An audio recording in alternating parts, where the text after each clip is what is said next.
কোনেও থিয় হৈ নাথাকিব, বহি দিয়ক। ভাগৱতৰ পূৰ্ণ ফল পাব, বহি দিয়ক। অষ্টাদশ অধ্যায় মুখ্য যোগ।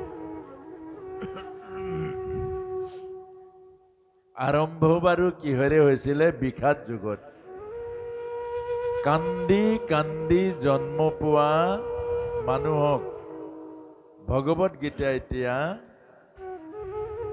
মুক্তিৰ আনন্দ দিব, আনন্দ ধামত শেষ কৰিব। অৰ্থাৎ আপুনি ময়ো কান্দি কান্দি জন্ম হৈছোঁ এদিন মাৰ গৰ্ভৰ পৰা, আৰু গোটেই জীৱনৰ সেৱা আমাক ভগৱান কৃষ্ণ শিকালে।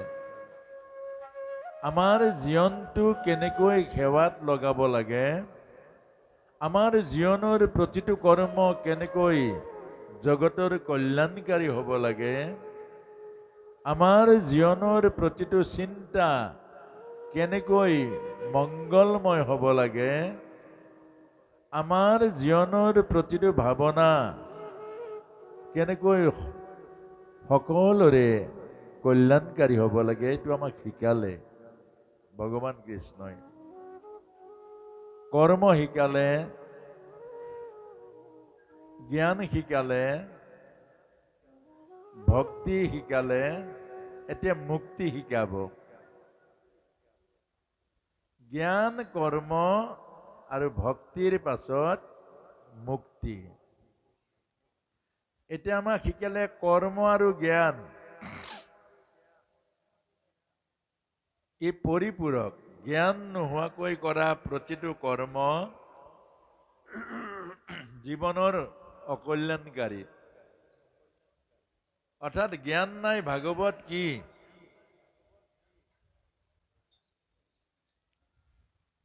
জ্ঞান নাই ভাগৱত কি? আপুনি ভাগৱতৰ পাঠ বা ভাগৱত শুনিছে, তাৰ পৰা লাভ হ'ব নে লোকচান হ'ব বাৰু? ভাগৱত কি জ্ঞান নাই, কিন্তু আপুনি কি ভাগৱত পাঠ কৰিছে, লাভ হ'ব নে লোকচান হ'ব? লোকচান হ'ব। কেলে? ভাগৱতৰ জ্ঞান নাই। তাৰমানে ভাগৱত আপুনি কিতাপ বুলি ভাবিব, আৰু ভাগৱত পঢ়োতে শ্ৰদ্ধা আৰু ভক্তি নাহিব। কেলে? ভাগৱত মানে কি জ্ঞান নাই। ধৰিব পাৰিছেনে? এটা জ্ঞান আৰু কৰ্ম, যে জানে আপুনি ভাগৱত, ভাগৱতেই হ'ল ভগৱান, ভাগৱতৰ মাজতে জীৱনৰ সাৰ তত্ত্ব সৃষ্টিৰ ৰহস্য সোমাই আছে, তেতিয়া কিমান শ্ৰদ্ধা আৰু ভক্তিৰে ভাগৱত পাঠ কৰিব, তেতিয়াহে কল্যাণ হ'ব। জ্ঞান নোহোৱাকৈ যদি সৰু ল'ৰাটোক দিয়ে, সি ভাগৱত পাঠ কৰিব, LP স্কুলৰ ল'ৰাটো দিলেও পাঠটো কৰিব, আখৰ চিনি পায়, কিন্তু ভাগৱতৰ মৰ্যাদা দিব নে নিদিব? সি কি LP স্কুলৰ কিতাপ নিয়াৰ নিচিনা কাষলতিৰ তলত লৈ যাব, লৈ যাই কিতাপ মেলাৰ নিচিনা মেলিব আৰু পাঠ কৰিব? এটা ভাগৱতৰ মৰ্যাদা ৰ'ব নে নৰ'ব? এইটোৱে বুজাইছে প্ৰতিটো কৰ্মৰ মাজত জ্ঞান প্ৰথম লাগিব, তাৰ পাছত কৰ্ম।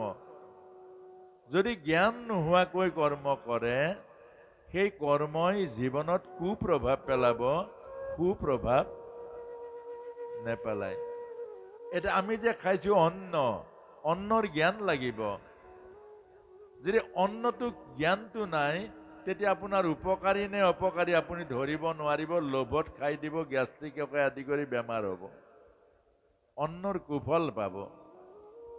কিন্তু অন্নৰ যদি জ্ঞান আছে, তেতিয়া কি খাব লাগে, কি খাব নালাগে আপুনি জ্ঞানৰ দ্বাৰা বুজিব, তাৰ পাছতে আপুনি অন্ন গ্ৰহণ কৰিব, অন্নৰ সুফল পাব।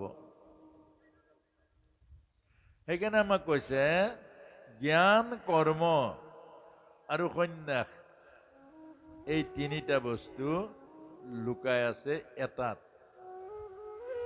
এতিয়া জ্ঞান আৰু কৰ্ম প্ৰথম জনা, তাৰ পাছত কৰা। সেইকাৰণে অৰ্জুনে প্ৰথম কৈছে ৰথখন যুদ্ধক্ষেত্ৰৰ মাজলৈ লৈ যোৱা। মই কাৰ কাৰ লগত যুদ্ধ কেনেকৈ যুদ্ধ কৰিম, মোৰ যুদ্ধৰ পৰিণতি কি হ'ব, মোৰ যুদ্ধৰ ফলাফল কি হ'ব, মই চাই ল'ম, তাৰ পাছত যুদ্ধ কৰিম। কিন্তু দুৰ্যোধনে কি কৰিলে? দুৰ্যোধনে দ্ৰোণাচাৰ্যৰ ওচৰত গৈ এইবিলাক ভাবিলে জানো? এইবিলাক ক'লে জানো? নাই কোৱা।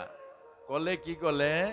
অন্যেষা বহবহসুৰা মদৰ্থে ত্যক্ত জীৱিতাঃ নানা শস্ত্ৰ প্ৰহাৰেণা সৰ্বযুদ্ধ বিশাৰদাঃ। হে গুৰুদেৱ, এই যে একাদশ অক্ষৌহিণী সেনা লগত 2 অক্ষৌহিণী নাৰায়ণী সেনা মোৰ কাৰণে মৰিবৰ কাৰণে ৰেডি হৈ আছে, মোৰ কাৰণে মৰিবৰ কাৰণে সাজু হৈ আছে। আপুনি ভয় নকৰিব।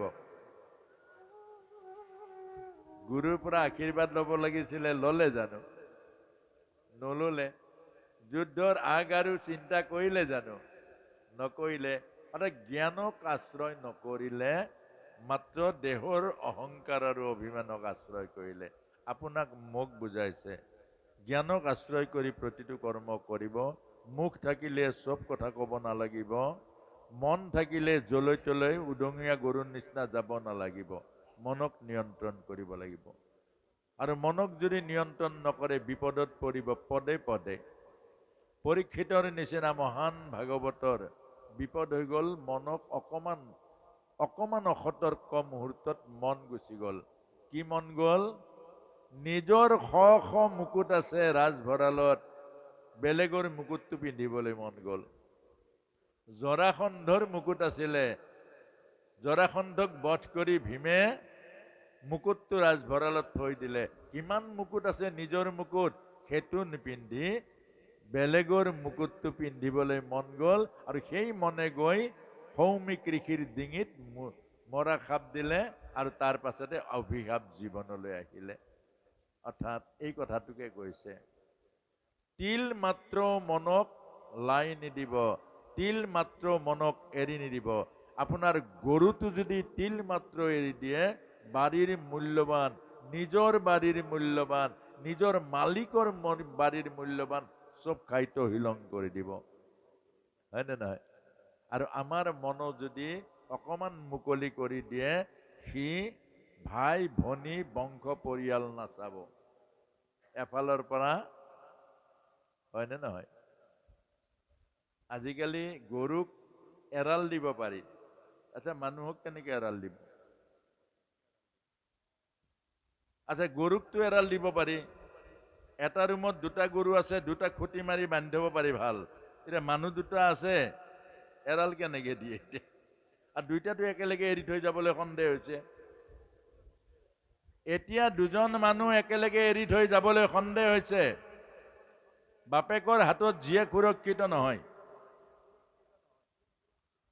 70 বছৰীয়া এজন বৃদ্ধৰ লগত এজনী 5 বছৰীয়া নাতি সুৰক্ষিত নহয়, নাতিনী।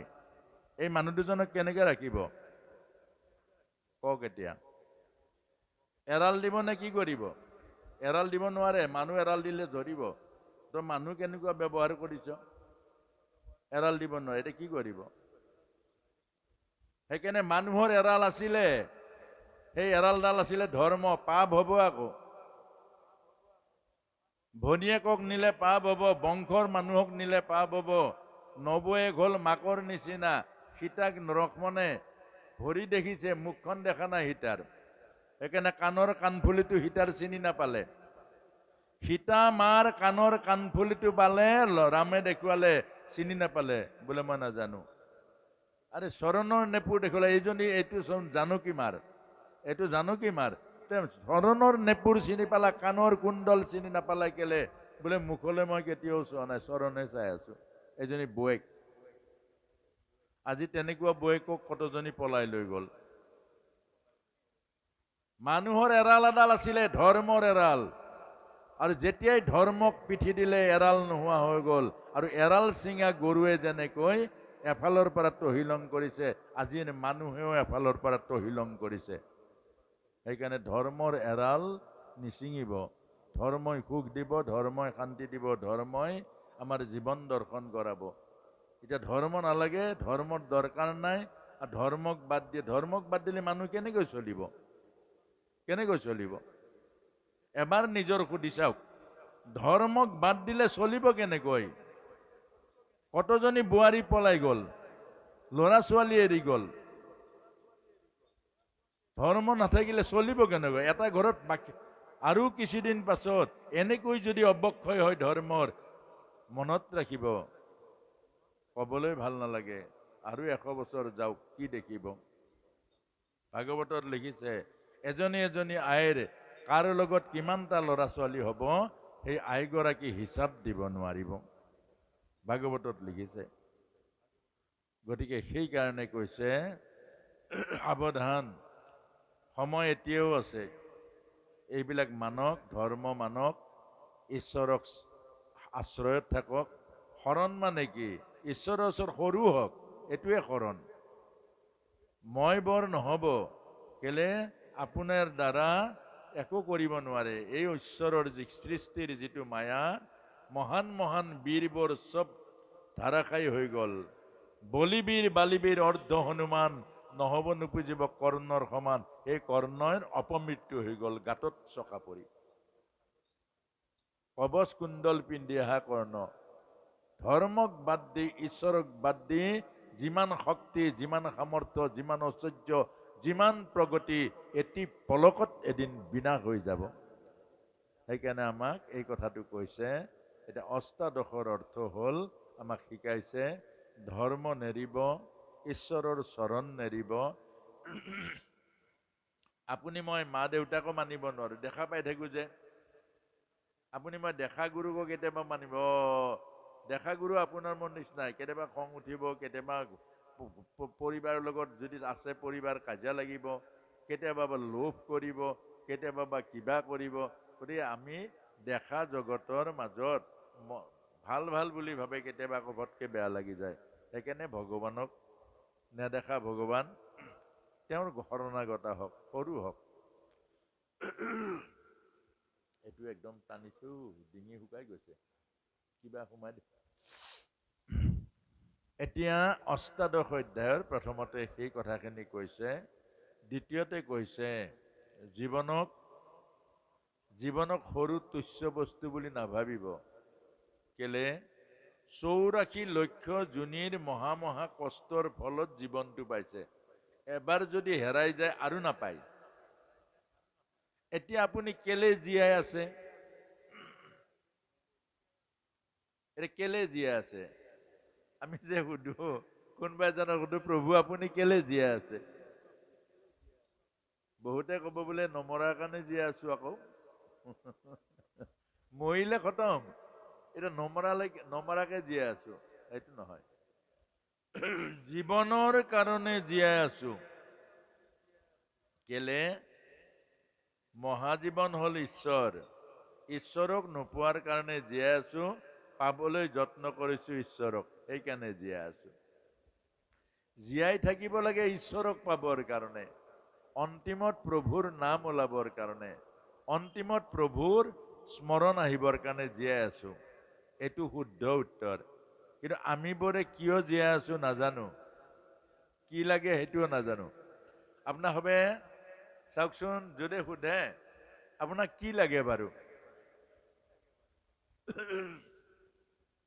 ৰাস্তাৰে গৈ আছে, তাত যদি চাউল পৰি আছে এবস্তা, আপুনি এবস্তা লৈ যাব। বানপানী আহিলে আপোনাৰ ঘৰত পানী উঠা নাই, ঘৰত ভঁৰালো আছে, আপুনি আগত যায়, মোৰ ভাগটো দে। কেলে লাগে আপুনি নাজানে, বোলে মোৰ ভাগত আছে মই নিমে আৰু। আপুনি কি কৰিব?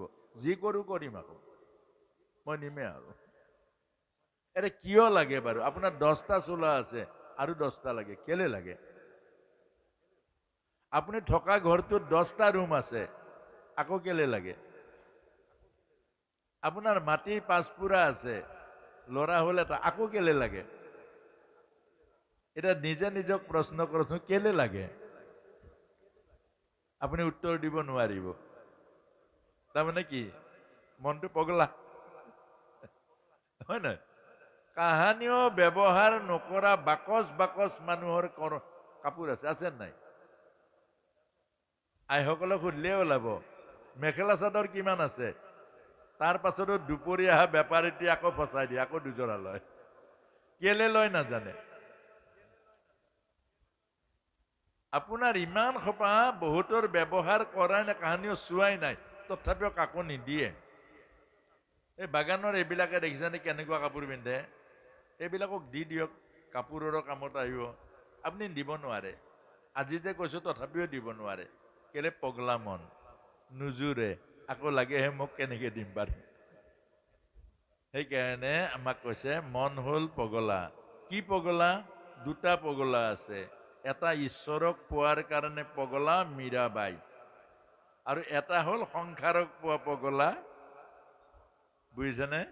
সেইটো হ'ল সংসাৰক পোৱা পগলা। এইটোৱে হ'ল আমাৰ দুটা পগলা।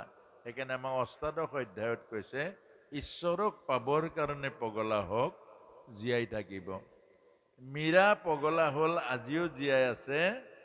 যিবিলাকে মীৰাবাইক পগলা পগলা বুলি কৈছিলে নাম নিচান নাই। মীৰাবাইক পগলা পগলা বুলি কোৱা নাছিলে জানো? পাগলী পাগলী পাগলী। ৰাণাই বিষ দিলে, মীৰাবাই খাই দিলে। কেলে? না ৰাস্তা ৰাস্তা নাচি ফুৰিছে, বংশ মৰ্যাদা নষ্ট কৰিছে। সেই বংশ কালৰ বুকুত হেৰাই গ'ল। মীৰা আজিও জীয়াই আছে। গতিকে আমাক কৈছে যে পগলা মনক চিকিৎসা কৰক। পগলা মনৰ চিকিৎসা গীতা আৰু ভাগৱত। পগলা মনৰ চিকিৎসা গীতা আৰু ভাগৱত। গীতা শিকাইছে ত্যাগ, যিমানে ত্যাগ কৰিব শান্তি পাব। সেইকাৰণে কৌৰৱক কৈছিলে 5খন গাঁও দিয়া, শান্তিত থাকা। বোলে নাই নাই, বেজীৰ আগৰ মাটিও নিদিওঁ। ত্যাগ যেতিয়া নাই তেতিয়া দুখ আহিবই। এইটো আমাক বুজাইছে।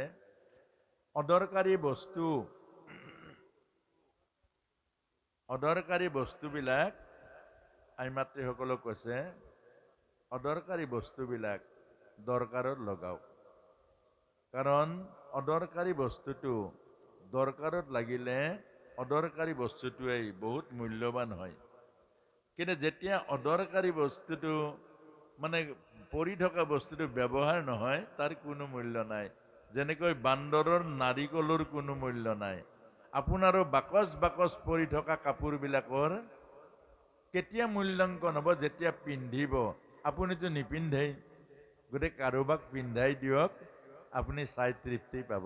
আৰু তেওঁ বাগানৰ এজনীয়ে তেনেকুৱা ভাল কাপোৰ পিন্ধাই নাই।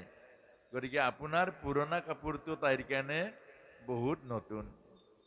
গতিকে আপোনাক মোক কৈছে অষ্টাদশ অধ্যায়ত ত্যাগৰ মাজেৰে শান্তি পাব, ত্যাগ কৰক। আপুনি যিখিনি ত্যাগ কৰিব আপোনাৰ গাত একো নালাগে, মনত ৰাখিব। আপোনাৰ ধৰি লওক বহুতৰ 20-30-40খন কাপোৰ আছে। আপোনাৰ এতিয়া বয়স 60 বছৰ। এই কাপোৰবিলাক কি কৰিব আপুনি? আপোনাৰ বয়স 60 বছৰ। আগৰ সেই কাপোৰবিলাক আপুনিতো এতিয়া নিপিন্ধে, আৰু আপোনাৰ কাপোৰ আপোনাৰ বোৱাৰীও নিপিন্ধে। এটা উদাহৰণ। এই কাপোৰখিনি আপুনি মূল্য দিয়ক। কেতিয়া মূল্য দিব? যেতিয়া কোনোবাই পিন্ধিব, আৰু সেই কোনোবাই পিন্ধা মানুহো আছে। গতিকে আপুনি এক টোপোলা লৈ যাওক, সেই পিন্ধা মানুহগৰাকীৰ গাত আপুনি পিন্ধাই দিয়ক। আপুনি চাই যিটো তৃপ্তি পাব এবাৰ চাব। আৰু সেই মানুহজনীয়ে যিটো তৃপ্তিৰ হাঁহি মাৰিব, আপোনাক ক'ব আপুনি বৰ ভাল। আপোনাক বেছি কথা বুজাই নিদিয়ে আৰু ক'ব আপুনি বৰ ভাল। আপুনি বহুত আনন্দ পাব। এইবোৰ কৰকচোন, এইবোৰ কৰক। এইবোৰ কৰিলে মুক্তি পাব। মুক্তি মানে হ'ল দিব নোৱাৰা বন্ধনটো কাটি যাব। হাঁহিব নোৱাৰা মুখত হাঁহি বিৰিঙিব। যে কাহানিও নোপোৱা সুখ, মানে ত্যাগৰ সুখ আপুনি অনুভৱ কৰিব। সেইকাৰণে আপুনি নিজৰ ল'ৰাটো সিও ধন ঘটিছে, আপুনি চিন্তা কৰিব লগা নাই আপোনাৰ। কিন্তু আপুনি ল'ৰাটো চিন্তা কৰি কৰি আনৰ চিন্তাটো কৰিব নোৱাৰে। গতিকে আপুনি যিদিনা ক'ব যে মোৰ ল'ৰাটো তাৰ এতিয়া সকলো প্ৰকাৰে চলিবৰ হ'ল, তাক মোৰ চাব লগা নাই। তেতিয়া এই চাব লগা ল'ৰা আপোনাৰ ক'ৰবাত দুখীয়া ল'ৰা 2-4টা চকুত পৰিব, আৰু সেই 2-4টা ল'ৰাক আপুনি সহায় কৰিলে আপোনাৰ মুক্তি মিলিব, অৰ্থাৎ আত্মা তৃপ্ত হ'ব। কিন্তু যেতিয়ালৈকে আপুনি মোৰ ল'ৰাটোৰ জোৰা মাৰি থাকিব, তাৰ দুটা ঘৰৰ আপোনাৰ 4টা ডাঙৰ বিল্ডিং আছে, নাই নাই মোৰ ল'ৰাটো গুৱাহাটীলৈ এটা ফ্লেট ল'ব লাগিব, মোৰ ল'ৰাটো, এই মোৰ ল'ৰাটোৰ কেন্দ্ৰত যেতিয়ালৈকে ঘূৰিব আপুনি মুক্তি নাপায়, তৃপ্তিও নাপায়। গতিকে আমাক এইটোৱে বুজাইছে, আপোনাৰ ল'ৰা যোগ্য হ'ল, আপুনি তাক এৰি দিয়ক, তাৰ চিন্তা নকৰিব, কিন্তু আপোনাৰ দায়িত্ব পালন কৰক। কি? ওচৰ পাজৰৰ ক'ৰবাত 2-4টা দুখীয়া ল'ৰা আপুনি অকণমান সহায় কৰক, তেতিয়া আপুনি তৃপ্তি পাব। আৰু আপোনাৰ ল'ৰাটোক যিমান দিয়ে, আৰু 4টা ফ্লেট বনাই দিলেও আপোনাক ক'ব আমাৰ দেউতা বৰ ইমান একদম নাজানে, এই দেউতাহঁত বুৰ্বক আছিলে, ইয়াত বাৰু ফ্লেট লয়নে? শিৱসাগৰত দিল্লীত ল'ব লাগিছিলে। গতিকে আপোনাক কৃতজ্ঞতা নিদিয়ে, আপোনাক কৃতজ্ঞতা দিব সেইজনে যিজন দুখীয়া, যিজন দৰিদ্ৰ, যিজন আপোনাৰ একো নোহোৱাৰ পাছতো হয়, যিজন দেহৰ সম্পৰ্ক নাই আত্মাৰ সম্পৰ্ক আছে, সেইজনক সহায় কৰক। আপুনি নিজৰ মানুহক ভাল পোৱা, নিজৰ কুকুৰ মেকুৰীও ভাল পায় নিজৰ পোৱালীক, আপোনাৰ সম্বন্ধ নোহোৱা, আপোনাৰ দেহৰ লগত সম্পৰ্ক নোহোৱাজনক এবাৰ ভাল পাই চাওক, এবাৰ মৰম কৰি চাওক, কিমান আনন্দ পাব, কিমান তৃপ্তি পাব, আত্মাৰ কিমান পবিত্ৰ আনন্দ আহিব। এই কথাটোকে কৈছে মুক্তি মিলিব, অৰ্থাৎ মন ব্যাপক হ'ব, মন বিশাল হৈ পৰিব, মন সকলো যেন আপোনাৰ ঘৰ হ'ব, সকলোতে যেন আপোনাৰ ভয় নাথাকিব। আপোনাক হ'ব কৈছিলোঁ নহয়, আমি 4-5 দিন মাজে মাজে ওলাই যাওঁ ঘৰৰ পৰা, ক'ত থাকোঁ নকওঁ আৰু, য'তে মন যায় ঘপকে এঘৰত তাৰ সোমাই দিওঁ। এবাৰ কৰোণা, ভৰ কৰোণাত দুলীয়াজানৰ এখন গাঁৱত এঘৰ গৃহস্থীত সোমাই দিলোঁ, বাপেক মাক নাই, বুঢ়া বুঢ়ী হাল, বোৱাৰী 2জনী আছে, ল'ৰা 2টা আছে, মোক সোমাই দিলোঁ কৰোণাত। মোৰ ওচৰলৈ এতিয়া কোনো নাহে, বহি আছোঁ, বাপেক মাক নাই। গাঁওখনৰ নাম হ'ল মধুটিং। সিহঁতে ভিতৰত গোৱা গোৱা পাতি আছে গুণগুণাই, সেইটো বুঢ়া মানুহটো থাকিব নেকি এতিয়া, কি হৈছে কৰোণা সিহঁতৰ।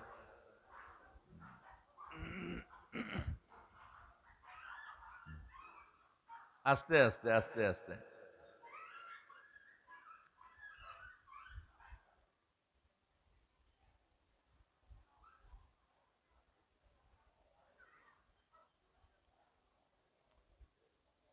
কৃষ্ণ হ'বনে?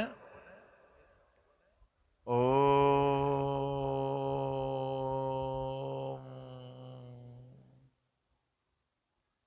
তাৰ পাছতে বোৱাৰীজনীক ক'লো, আইজনীও এইফালে, তহঁতে এইবিলাক পাতি থাকিলেও লাভ নাই, মই নাযাওঁ, আকৌ ইয়াত থাকিম। আৰু মোৰ লগত মই গোপালক লৈ আনিছোঁ, গতিকে তহঁতে জেগাটো দে, গোসাঁই ঘৰখন মই থওঁ, আৰু মোক গা ধুবলৈ পানী দে। গোসাঁই ঘৰত গোপালক থলোঁ, গা চা ধুলোঁ, আৰু ধোৱাৰ পাছতে বহি আছোঁ। সিহঁতে এতিয়া খাৱাতটো লাগিছে।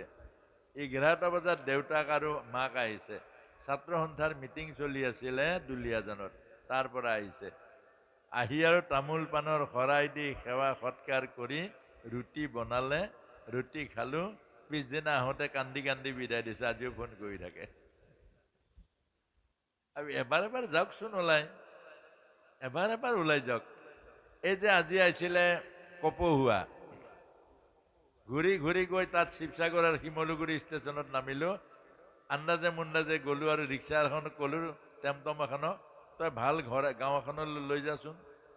সি কপোহাত সোমাই দিলে, গৈ তাৰে এঘৰত তাত থাকিলোঁ। কিন্তু সেইটো আকৌ চিনাকি ওলাল, 25 বছৰ আগতে মই সেই গাঁৱলৈ আহিছিলোঁ, তাত 2 দিন থাকিলোঁ, কিমান আনন্দত আত্মহাৰা হয়। সেই মানুহ আজি আকৌ ইয়াত খবৰ ল'বলৈ আহিছে। এই আপোনাৰ হৃদয় বহুত ব্যাপক হওক, চব আপোনাৰ আপোন হৈ যাব। গতিকে এইখিনি কথা অভিজ্ঞতাৰ ফালৰ পৰা আপোনাক কৈছোঁ। বহুতে নিজৰ গাৰুটো নহ'লে টোপনি নাহে, গাড়ীটো লৈ যাব নেকি? গতিকে মুকলি হওক। আগত বানপ্ৰস্থ আছিলে, 50 বছৰৰ পাছত ওলাই গৈছিলে, গৈ নিজৰ মুক্তিৰ চিন্তা কৰিছিলে। আজি বানপ্ৰস্থ নাই, কিন্তু ওলাইতো যাব পাৰে। নামঘৰত থাকক 2 দিন, নামঘৰত থাকক, কি কথা আছে? 2-4 দিন যাওক, নামঘৰত থাকক, ভকত হৈ থাকক, দেখিব মিলিব, চবে ভাল পাব, নিজেও চলিব পৰা হ'ব। গতিকে এইখিনি কথাই আমাক অষ্টাদশ অধ্যায় হৈছে মুক্তি। ক'তো ভয় নাই, ক'তো বন্ধন নাই, ক'তো অসুবিধা নাই। এতিয়া তাৰ পাছত আকৌ অষ্টাদশ অধ্যায়ত আৰু এটা কথা কৈছে যে ধৰিলে মুক্তি বন্ধন, এৰিলে মুক্তি। বহুত টানিছে, এইটো কিবা টানাটো কমাই দিয়াচোন।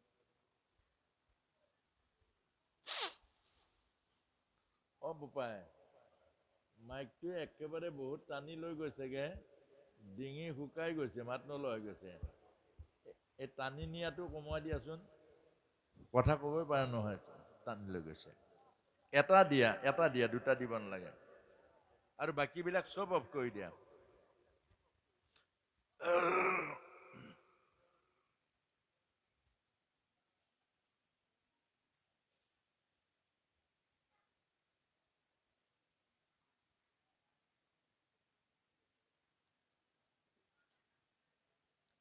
কৃষ্ণ, ধৰিলে বন্ধন, এৰিলে মুক্তি। আমাৰ এতিয়া মৃত্যুৰ আগে আগে, মানে মৃত্যু মানে প্ৰাণবায়ু যোৱাৰ আগে আগে আমাক কলৈ উলিয়াই বাৰু? বাহিৰলৈ উলিয়াই। আচ্ছা, কেলে উলিয়াই বাৰু? বহুতে কয় ঘৰ চোৱা যাব। কেনেকে চোৱা যাব? উলিয়াই কেলে? উলিয়াই কেলে বাৰু? ঘৰত গাঁঠি আছে, আশাৰ গাঁঠি, মৰমৰ গাঁঠি, ঘৰৰ চেনেহৰ গাঁঠি, ঘৰৰ বস্তুবোৰৰ গাঁঠি। য'ত গাঁঠি আছে তাত বন্ধন আছে। বাহিৰত কি আছে? আকাশ আছে, গাঁঠি নাই, বন্ধন নাই। সেইকাৰণে আকাশখন নীলা, ভগৱান কৃষ্ণ নীলা। আকাশখনত গাঁঠি নাই, ভগৱানত গাঁঠি নাই। সেইকাৰণে মুৰলীটো ইমান ধুনীয়া বাজে, তাত গাঁঠি নাই। য'ত গাঁঠি আছে মাত কথাবোৰ শুৱলা নহয়, কপটতা আছে, কৃত্ৰিমতা আছে। য'ত গাঁঠি নাই তাতে সৌন্দৰ্য আছে। আৰু যি বস্তুত গাঁঠি নাই ভগৱানে গ্ৰহণ কৰে। সেইকাৰণে ভগৱানে মুৰলী হাতত লৈছে, বাঁহটো, বাঁহৰ পাইপটো, কিন্তু তাৰ গাঁঠি নাই। দ্বিতীয়তে ময়ূৰৰ পাখিটো ভগৱানে লৈছে, কেলে? ময়ূৰে দৈহিক সম্পৰ্ক নকৰে, বমি কৰি দিয়ে, বীৰ্য শক্তি, আৰু ইটো ময়ূৰীয়ে গ্ৰহণ কৰে, দেহৰ সম্পৰ্ক নকৰে। সেইকাৰণে ময়ূৰ পবিত্ৰ, সেইকাৰণে ময়ূৰ পাখি ভগৱানে ধাৰণ কৰে। নাৰদ মুনিয়ে ঢেঁকীত উঠে। এতিয়া আমাৰ ডেকাসকলক যদি কয় ঢেঁকীত উঠে, কেনেকে উঠে? ঢেঁকীত উঠি স্বৰ্গত যায়, বৈকুণ্ঠত যায়, কেনেকে যায়? ঢেঁকীৰ অৰ্থ হ'ল আধ্যাত্ম সাধনা। কি আধ্যাত্ম সাধনা? বাকলিটো এৰি গুচাই হাঁহটো উলিয়াই লয় ঢেঁকীটোৱে। অৰ্থাৎ আধ্যাত্ম সাধনাই দেহটো বাকলি গুচাই আত্মতত্ত্বক উলিয়াই লয়। আত্মাক পালেই পৰমাত্মাক পাই জন্ম মৃত্যু ৰহিত হয় আৰু জীৱ মুক্ত হয়। এইটো বস্তুৱে আমাক শিকাইছে। গতিকে আমাক শিকাইছে